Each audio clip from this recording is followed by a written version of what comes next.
요한계시록 22장 21절 말씀, 우리 마음을 집중하시고 함께 읽어보십니다. 주 예수의 은혜가 모든 자들에게 있을지어다. 아멘. 우리 시작할 때 말씀은 이제 다 기억하실 줄 믿습니다. 이제 중간에는 뭐 좀 어려움이 있다 하더라도 사실 시작과 끝이 중요해요. 그러므로 이번 40일 말씀을 다 말씀이 육신이 되게 하시는 분도 있겠죠. 저도 40일 말씀을 제 마음에 다 지금 심고 있는 중이거든요. 그런데 첫날과 이 마지막 말씀이라도 꼭 새겼으면 좋겠어요. 빌립보서 4장 19절 말씀 우리 같이 함께 외쳐볼까요? 나의 하나님이 그리스도 예수 안에서 영광 가운데 그 풍성한 대로 너희 모든 쓸 것을 채우시리라. 자, 그 아멘입니다. 그 중요한 게 나의 하나님께서 그리스도 예수 안에서 모든 일을 이루시는데 그 가운데 하나님의 영광 가운데서 모든 일을 이루시고 또 우리의 모든 쓸 것을 그 풍성한 대로 채워주신다고 약속하신 거예요. 그리고 이제 오늘 이 말씀은 사실 요한계시록의 마지막 장 마지막 절이지만은 성경 전체 66권의 마지막이기도 해요. 지난 시간에는 구약 성경의 마지막 장 마지막 절, 그게 이제 말라기 4장 6절의 말씀이었어요. 그 말씀은 장차 이제 세례 요한이 올 것인데 그가 아버지의 마음을 자녀에게로 돌이키게 하고 자녀들의 마음을 그들의 아버지에게로 돌이키게 하리라. 돌이키지 아니하면 두렵건대 내가 와서 저주로 그 땅을 칠까 하노라 하는 아주 두려운 말씀이었어요. 근데 그 저주라는 것이 결국 예수님이 십자가에서 담당하신 거예요. 그 저주는 예수님이 오셔서 십자가에서 다 막아내시고 그리고 우리의 저주는 거기서 끝나게 하시고 더 이상 저주는 예수님 안에 있는 자에게는 흐르지가 않아요. 그런데 예수님이 오늘 우리가 이제 부활절을 기념하는 것처럼 십자가에서만 끝났다면은 그 예수님은 우리에게 기념일로서 그분이 소중할지는 몰라도 살아있는 분으로서 우리에게는 그건 아무것도 약속한 바가 없다면 의미가 없겠죠. 그런데 십자가에서 죽음으로만 끝난 것이 아니라 그 모든 저주를 끝나게 하시고 부활하심으로써 우리에게 영생을 허락하심으로 천국 소망 가운데 살아간다고 하는 게 그 더 큰 은혜죠. 그렇다면은 십자가의 은혜도 크신 은혜인데 부활 가운데 우리를 천국에 이르게 하시는 것은 더욱 큰 은혜란 말이에요. 우리가 이 40일 특세 중에도 하나님의 크신 은혜와 더욱 크신 은혜를 함께 묵상했던 것처럼 오늘 이 부활절 이 새벽에 우리에게 중요한 것은 사순절이라는 것은 부활절이 있기 때문에 의미가 있는 것이지 사순절로부터 부활절 결국은 부활의 신앙이 우리 신앙의 전부예요.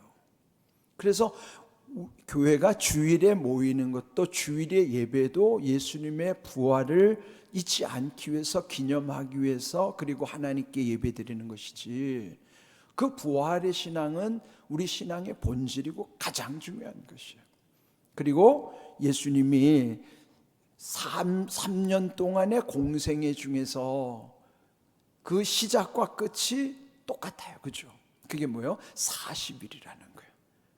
처음 하나님 나라를 증거하기에 앞서도 40일 동안의 광야에서 금식하면서 시작하셨고 끝에도 부활하신 다음에 40일을 더 제자들과 지내다가 40일 후에 하늘로 승천하신 거예요.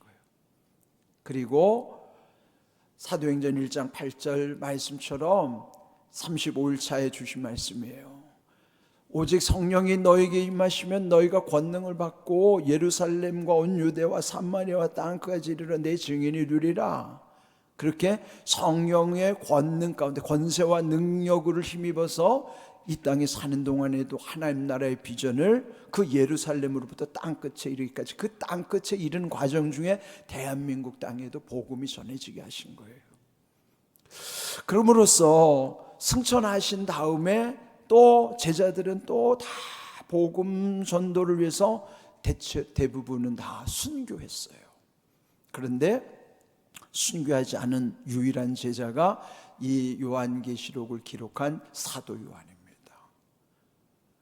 그 제자들 중에 가룟 유다는 배신해서 자살했고, 나머지 제자들은 다 순교로 인생을 마쳤는데, 오직 한 사람 요한 사도만은 끝까지 예수님의 어머니 마리아를 봉양하면서도 끝까지 모진 고통을 다 겪어내면서, 그래서 그는 살아있는 순교자라고 일컬을 만큼, 살아도 산 것이 아닐 만큼, 순교하지는 못했어도 그 모진 고난을 다 겪어내면서 마지막 그 요한계시록 환상을 보여주시는 것까지 이 성경을 마치고, 그리고 이 모든 것이 이 말씀 속에서 이루게 하시는 거예요.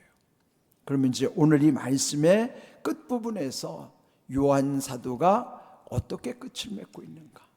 물론 이 요한계시록 다시 오실 예수님에 대한 약속이기도 하지만은 그 약속 끝에 오늘 주신 말씀이에요. 22장 21절, 주 예수의 은혜가 모든 자에게 있을지어다. 아멘. 뭘로 끝나요? 아멘으로 끝나요. 아멘으로 끝납니다. 여기 오늘 주신 말씀이 주 예수의 은혜라고 하는, 그래서 은혜가 있을지어다 그랬는데요, 은혜가 누구에게 특정된 게 아니라 모든 자들에게라고 말씀하셨습니다. 그러니까 모든 자라고 하는 것은 제한이 없는 거예요. 대체로 우리가 보면 사람과의 관계는 특정인이지만은 모든 사람들에게 오픈해서 관계를 맺는 사람은 없어요. 물론 정치인들은 자기들 표를 얻으려고 사람들은 아무나 다 만나고 다니지만은 대체로 우리가 사람과의 관계는 특정인과의 관계지, 여기 성경에서 말씀하는 것처럼 모든 자에게 열려지기는 어렵습니다.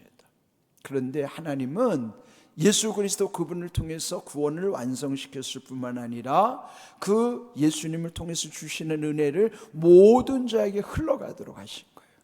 그래서 이 마지막에 선포하신 것은 그 하나님께서 우리에게 주시는 은혜는 예수 그리스도를 통해서 이루어지게 하시고, 그래서 여기서 주 예수의 은혜라고 말씀하시는 거예요. 주 예수의 은혜라는 것은 그는 특정되어 있지만은 대상은 특정되지 않아 있어요. 모든 사람들에게 열려져 있어요. 이게 얼마나 귀한지 몰라요. 은혜라고 하는 것은 우리의 일반적으로 누구에게 은혜를 입고 살아가지만은 그 은혜와는 구분되는 특별한 은혜예요. 아주 그 특별한 은혜를 우리 그 모든 자에게 흘려주셔요. 그런데 왜 모든 자가 똑같이 누리지를 못할까요? 그 원인은요, 히브리서 4장 2절에 있습니다. 우리 함께 읽어봅니다. 그들과 같이 우리도 복음 전함을 받은 자이나 들은 바 그 말씀이 그들에게 유익하지 못한 것은 듣는 자가 믿음과 결부시키지 아니함이라. 뭐가 문제예요? 믿음이 말씀과 결부되지 않으니까 그 말씀은 누구에게나 다 열려져 있지만 유익하지가 못한 거예요. 유익하지 못하다는 건 자기에게는 별로 효력이 없는 것이죠. 내게 유익하지 않은 까닭은 자기 믿음과 말씀을 결부시키지 않기 때문에 그러하다. 그래서 여기 세 단어가 중요해요. 뭐예요? 유익하는 것은 믿음과 말씀이 결부돼야 된다. 그건 뭐예요? 붙어 있어야 된다. 결부, 연결. 이게 연결되지 않으면, 세상의 모든 건 연결돼야 거기서 흘러가는 거예요. 여기 전기도 다 연결됐기 때문에, 마이크도 마찬가지예요. 무선 마이크는 그냥 선이 없을 뿐이지 연결이 되기 때문에 통하는 거지, 아무리 선으로 됐거나 무선이거나 연결이 되지 않으면 효력이 없어지는 거예요. 그래서 이 말씀도 마찬가지예요. 은혜가 왜 우리에게 흐르지 않는가? 결국은 자기 믿음의 탓이에요. 예? 하나님의 은혜는 모든 자에게 있게 하셨음에도 불구하고 그게 유익하지 못한 까닭은 그 사람 믿음과 그 말씀이 결부되지 않았기 때문에. 그럼 어떻게 해야 돼요? 말씀이 자기 믿음과 연결이 될 때만이 유익하게 된단 말이죠. 40일 동안에 주신 말씀이 이제 끝난 게 아니고 이제부터 새로운 시작이에요. 특세로서 여러분이 완성된 게 아니고, 특세라고 하는 준비 기간 속에 내게 말씀을 심어주신 것은 이제부터 응답을 이루실 겁니다. 근데 어떻게 해요? 그 사람의 믿음과 말씀이 결부돼야지. 그래야 유익한 거예요. 그 뭐예요? 효력이 있다, 그 말씀이죠. 그러면 여기 오늘 주 예수의 은혜라는 것을 구체적으로 어떤 은혜인가? 히브리서 4장 2절뿐만 아니라 16절이 마지막 절이거든요. 4장 마지막 절 함께 읽어봅니다. 그러므로 우리는 긍휼하심을 받고 때를 따라 돕는 은혜를 얻기 위하여 은혜의 보좌 앞에 담대히 나아갈 것이니라 그랬습니다. 은혜 보좌 앞에서 주시는 두 가지 은혜가 뭐냐면은 긍휼의 은혜와 때를 따라 돕는 은혜입니다. 긍휼의 은혜라는 건 뭐냐면 하나님이 우리를 불쌍히 여겨주시는 거예요. 불쌍히 여겨주셔야 도와주고 싶은 거예요. 예? 여러분도 그렇잖아요. 밉다가도 불쌍하면 도와주고 싶은 마음이 드는 것처럼 하나님도 마찬가지예요. 죄 가운데 있는 사람은 하나님이 보실 때는 그 사람은 진노의 대상이죠. 그런데 은혜 보좌 앞에 오니까 불쌍한 거예요. 그게 긍휼의 은혜예요. 불쌍하니까 도와주고 싶은 거예요. 그게 때를 따라 돕는 은혜란 말이에요. 은혜는 구체적으로 긍휼의 은혜와 때를 따라 돕는 은혜가 함께 오는 거예요. 그게 어디로부터나 은혜의 보좌, 여러분이 앉아 계신 은혜 받는 자리, 그게 예배의 자리예요. 예배의 자리로. 그래서 담대히 나와야 된다는 것이죠.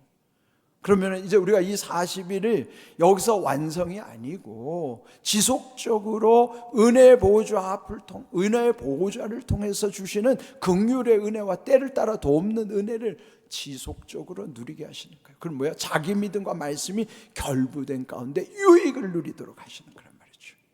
오늘 주신 말씀이 결국 주 예수의 은혜가 구체적으로 어떤 은혜인가?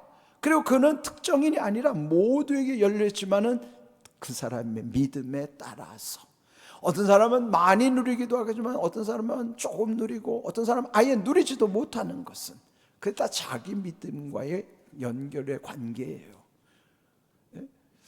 저는 이번 40일 동안에 은혜가 얼마나 넘치는지 몰라요. 말씀이 육신이 된다는 의미가 무언가를 시간마다 하나님이 깨닫게 해주시는 게 얼마나 큰지 몰라요. 그리고 그 말씀대로 이루어 가실 것을 기대한다고 하니까 얼마나 더 앞으로가 더 기대되는지 몰라요. 여러분도 주시는 말씀이 완성이 아니고 이제는 이 말씀 가운데 믿음으로 결부되는 은혜로 여러분 쪽에 이 말씀이 이제는 계속 성취하시는 하나님의 약속인 걸 기억하십시오. 오늘 이 마지막 시간에 이게 끝이 아니고 새로운 시작과 출발이라는 걸 기억하시면서 결론은 주 예수의 은혜, 그는 뭐예요? 긍휼의 은혜와 때를 따라 돕는 은혜를 이 은혜의 보좌 앞에서 지속적으로 주님께서 이루신다는 것을 믿고요. 자, 오늘 주신 말씀을 믿음으로 선포하겠습니다. 우리 함께 짧은 내용이니까 힘차게 믿음으로 선포하겠습니다. 주 예수의 은혜가 모든 자들에게 있을지어다. 아멘. 그래서 그 아멘이 중요한 거예요. 하나님의 약속은 얼마든지 그리스도 안에서 예가 되나니 그런지 그로 말미암아 우리가 아멘함으로 하나님께서 영광을 받으시느니라 그러잖아요. 그것도 우리가 40일 중에 주신 말씀이에요. 그러면 오늘 아멘의 신앙 가운데 그 아멘이라고 하는 확신과 하나님께 우리가 결단하는 믿음 가운데 말씀대로 이루시는 은혜와 복을 온전히 경험하고 또 간증하며 누리는 삶이 되시기를 주님의 이름으로 축복합니다. 아멘.